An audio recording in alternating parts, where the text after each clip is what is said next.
বেগম খালেদা জিয়া এবং তত্ত্বাবধায়ক সরকারের বিষয় এই দুইটা বিষয়কে বিশেষভাবে গুরুত্ব দিয়ে বিএনপি চমৎকারভাবে ঐক্যের চেষ্টা করে যাচ্ছে। ঐক্য এই বিষয়টা বিরোধী দলীয় রাজনীতিতে অত্যন্ত গুরুত্বপূর্ণ একটা পরিভাষা। কারণ সর্বশেষ যে আন্দোলন ব্যর্থ হয়েছে, আওয়ামী লীগ টিকে গেছে, 7 জানুয়ারির ডামি নির্বাচন করতে পেরেছে, তার পেছনে বিরোধী দলের আন্দোলনের ব্যর্থতা ছিল এবং সেই ব্যর্থতা মূলত ঐক্যের অভাবে।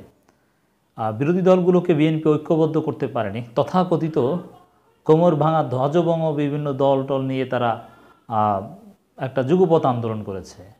বিরোধী দলের মধ্যে সবচাইতে শক্তিশালী মাঠের সুশৃঙ্খল সুসংগঠিত দল জামাত শিবিরকেই বিএনপি কাজে লাগাতে পারেনি। হ্যাঁ, জামাত শিবিরও আন্দোলন করেছে, কিন্তু বিষয়টা ছিল বিএনপি এক জামাত এক, মানে 1-1-2 এইভাবে শক্তিটা কাজে লেগেছে। কিন্তু বিএনপি এক জামাত এক, 1-1-11 এরকম কিন্তু বিএনপি চাইলেই হতো, কিন্তু হয়নি। এর পেছনে ভারতের ষড়যন্ত্র ছিল, বিএনপির মধ্যে বা বিএনপির মিত্রদের মধ্যে আওয়ামী লীগের বা ভারতের দালালদের ষড়যন্ত্র ছিল। এখন একটা পর্যায়ে বিএনপি উপনীত হয়েছে, যখন বিএনপি উপলব্ধি করছে যে না, জামাত শিবিরকে দরকার, জামাত শিবিরকে বাদ দিয়ে বাংলাদেশের কোনো আন্দোলন অতীতেও সফল হয়নি, ভবিষ্যতেও সফল হবে না, অতএব জামাত শিবিরকে দরকার। এখন ছোট ছোট যে কিছু ধ্বজভঙ্গ দল রয়েছে বিএনপির মিত্র হিসাবে, বিপ্লবী ওয়ার্কার্স পার্টি, গণতন্ত্র মঞ্চের মধ্যে কিছু দল, অমুক তমুক বংশং, তো এদেরকে তো আর একেবারে দূরে ঠেলে দেওয়া যায় না। এরাও বিএনপির গুরুত্বপূর্ণ মিত্র, বা এদেরকে যথাসম্ভব, যেহেতু এখানে গুরুত্বপূর্ণ কিছু ব্যক্তি আছে, দল ধ্বজভঙ্গ হলেও ব্যক্তি গুরুত্বপূর্ণ, যদিও ব্যক্তিও জনপ্রিয়তার দৃষ্টিতে একেবারেই গুরুত্বহীন, কিন্তু কথাবার্তার ওয়েট আছে, এ কারণে তাদেরকেও বিএনপি সাথে রাখতে হবে। এজন্য বিএনপি এখন যে কৌশল নিয়েছে যে বেগম খালেদা জিয়া এবং তত্ত্বাবধায়ক সরকার, এই দুইটা বিষয়কে আপাতত গুরুত্ব দেওয়া হবে। ধীরে ধীরে আন্দোলন রাজপথে নিয়ে আসবে। খালেদা জিয়ার মুক্তির দাবিতে আন্দোলন অলরেডি শুরু করে দিয়েছে। আর এই বামপন্থী কিছু ভারত ঘেঁষা দল, তাদেরকেও বিএনপি একভাবে ডিল করবে, আর জামাত শিবিরকেও আর একভাবে ডিল করবে। এর মানে জামাত শিবিরকে বিএনপি কাজে লাগাবে, তাদের সাথে যে মান অভিমান সেটা দূর করে কাছাকাছি আসবে, মানে বিএনপি জামাত ঐক্য হবে। এবং সে ঐক্য করতে গিয়ে বিএনপির সেই ভারতপন্থী কিংবা বামপন্থী মিত্রদের একেবারে লাথি দিয়ে সরিয়েও দিবে না, এভাবে একটা ঐক্যের চেষ্টা করছে। এই কাজটা যদি বিএনপি 2018 সালের নির্বাচনের পরে করতে পারত, 2024 সালের ডামি নির্বাচনের কমপক্ষে 1 বছর আগেও করতে পারত, তাহলেও হয়তোবা ঘটনা অন্যভাবে ঘটতো, কিন্তু বিএনপি সেটা করতে পারেনি। মির্জা ফখরুলের একটা বক্তব্য আমরা একটু বিশ্লেষণ করব। দেশের সার্বভৌমত্ব আজ হুমকির সম্মুখীন মির্জা ফখরুল। সঠিক কথা, দেশের সার্বভৌমত্ব হুমকির সম্মুখীন, অতএব এই পরিস্থিতিতে আমাদের সবাইকে রাজপথে নামতে হবে। ভারতের ট্রেন বাংলাদেশের ভিতর দিয়ে চলতে দেওয়া যাবে না।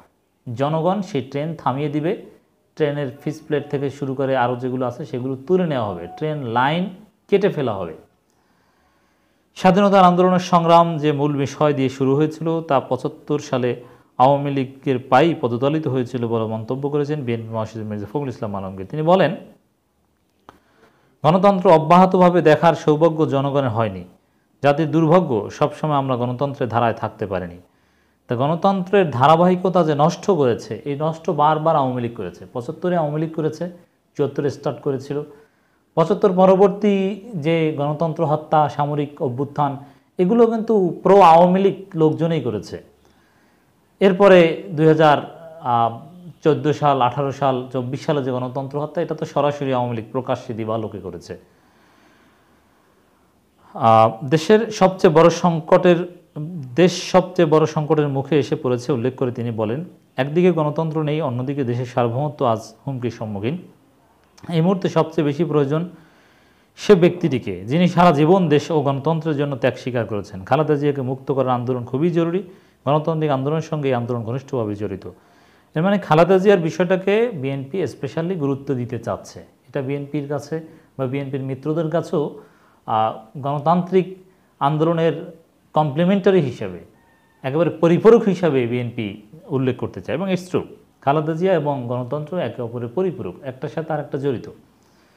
বিএনপি মহাসচিব বলেন, কেয়ারটেকার ব্যবস্থা মেনে নিয়ে খালেদা জিয়া যখন গণতান্ত্রিক কালচার গড়ে ওঠার সুযোগ দিয়ে দিলেন, তখন এই আওয়ামী লীগ শাসকগোষ্ঠীর কারণেই গণতন্ত্র আবার বাধাগ্রস্ত হয়। এবং বিএনপি এখনও সেই কেয়ারটেকার সরকারের দাবিতে অনর আছে এবং তারা মনে করে কেয়ারটেকার সরকার ছাড়া, তত্ত্বাবধায়ক সরকার ছাড়া বাংলাদেশে কোনো সুষ্ঠু নির্বাচন সম্ভব নয়। শুধু ক্ষমতাকে দীর্ঘস্থায়ী করতে, দলীয় সরকার অধীনে নির্বাচন করতে গিয়ে দেশকে অস্থিতিশীল অনিশ্চয়তার দিকে ঠেলে দেওয়া হয়েছে বলে মির্জা ফখরুল অভিযোগ করেছেন। মির্জা ফখরুল বলেন, আমরা যে কাজটি সক্ষম হয়েছি তা হলো দেশের সব দেশপ্রেমিক রাজনৈতিক দল একত্রিত হয়েছে। এক মঞ্চে না উঠলেও এদেশে গণতান্ত্রিক রাষ্ট্র প্রতিষ্ঠা করতে, জনগণের ভোটাধিকার ফিরিয়ে দিতে, মানুষের বাক স্বাধীনতা ফিরিয়ে দিতে আন্দোলন করে যাচ্ছে। এখন এই বিষয়টা একটা স্বীকারোক্তি যে সবাই আকিদাগতভাবে সবাই এক, এই সরকারের পতন চায় সবাই, কিন্তু কাগজে কলমে এক মঞ্চে সবাই উঠতে পারেনি এবং ইন রিয়ালিটি।